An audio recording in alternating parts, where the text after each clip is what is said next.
Assalamualaikum warahmatullahi wabarakatuh. Perkenalkan, nama saya Farha Ali Karimatul Ahad, absen 15 dari kelas 11 IPS 1. Di sini saya akan membawakan materi mengenai lembaga yang berperan dalam penanggulangan bencana.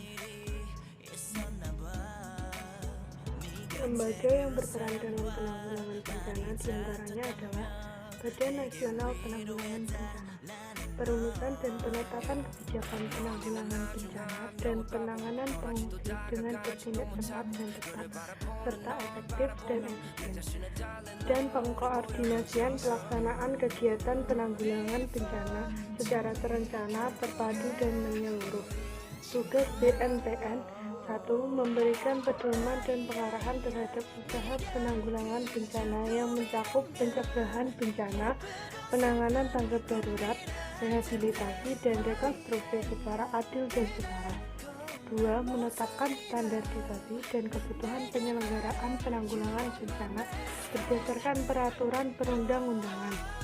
3. Menyampaikan informasi kegiatan penanggulangan bencana kepada masyarakat. 4. Melaporkan penyelenggaraan penanggulangan bencana kepada Presiden setiap bulan sekali dalam kondisi normal dan setiap saat dalam kondisi darurat bencana. Badan Penanggulangan Bencana Daerah atau BPBD adalah lembaga pemerintahan non-departemen yang melaksanakan tugas penanggulangan bencana di daerah baik provinsi maupun kabupaten atau kota dengan berpedoman pada kebijakan yang ditetapkan oleh Badan Koordinasi Nasional Penanggulangan Bencana. Fungsi BPBD diantaranya: 1. Perumusan dan penetapan kebijakan penanggulangan bencana dan penanganan pengungsi dengan bertindak cepat dan tepat, efektif dan efisien. 2. Pengkoordinasian pelaksanaan kegiatan penanggulangan bencana secara terencana, terpadu dan menyeluruh. 3.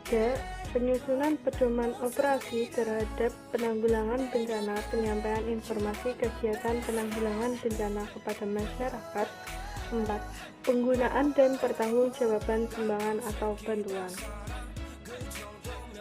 Pusat Vulkanologi dan Mitigasi Bencana Geologi memiliki tugas untuk melaksanakan penelitian, penyelidikan, perekayasaan, dan pelayanan di bidang vulkanologi dan mitigasi bencana geologi. Fungsi PVMBG diantaranya: 1. Penyiapan penyusunan kebijakan teknis, norma, standar, prosedur, dan kriteria, serta rencana dan program di bidang vulkanologi dan mitigasi bencana geologi. 2. Pelaksanaan penelitian, penyelidikan, perekayasaan, pemetaan sistematik, dan analisis resiko bencana geologi, serta peringatan dini aktivitas gunung api dan potensi gerakan tanah, dan pemberian rekomendasi teknis mitigasi bencana geologi. 3. Pembinaan jabatan fungsional pengamat gunung api. 4. Pelaksanaan administrasi Pusat Vulkanologi dan Mitigasi Bencana Geologi. Kemudian ada Palang Merah Indonesia atau PMI, adalah sebuah organisasi perhimpunan nasional Indonesia yang bergerak dalam bidang sosial kemanusiaan.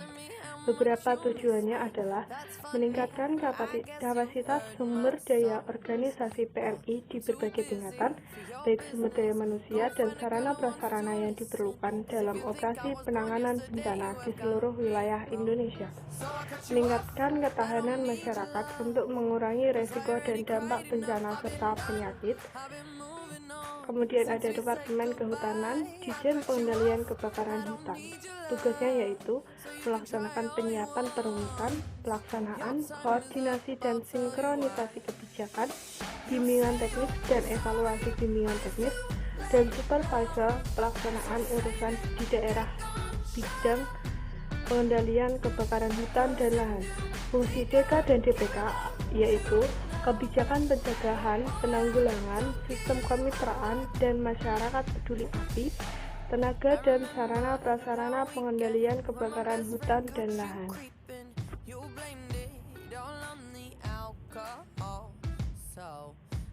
Penanggulangan bencana alam melalui edukasi, kearifan lokal, dan pemanfaatan teknologi modern. Edukasi penanggulangan kebencanaan perlu dilakukan. Hal ini dapat dilakukan melalui pendidikan kebencanaan.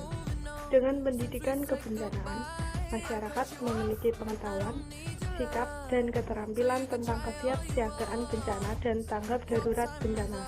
Pendidikan kebencanaan dapat dilakukan melalui kegiatan pendidikan formal dan informal. Terkait dengan hal ini, dalam Rencana Nasional Penanggulangan Bencana 2010 hingga 2014 telah direncanakan adanya implementasi kesiapsiagaan bencana di sekolah atau madrasah. Seiring dengan rencana ini, diterbitkanlah Peraturan Kepala Badan Nasional Penanggulangan Bencana Nomor 4 Tahun 2012 tentang pedoman penerapan sekolah atau madrasah aman dari bencana.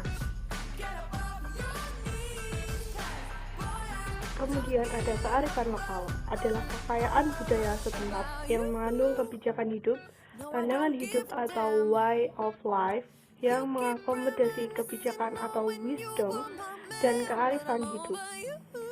Bentuk-bentuk kearifan lokal dapat berupa nilai, norma, kepercayaan, dan aturan-aturan khusus. Beberapa kearifan lokal yang berperan dalam penanggulangan bencana antara lain sebagai berikut. 1. Kearifan suku Mentawai di Sumatera Barat dalam kegiatan perladangan tidak mengenal sistem tebas bakar. 2. Semong dalam cerita rakyat Aceh.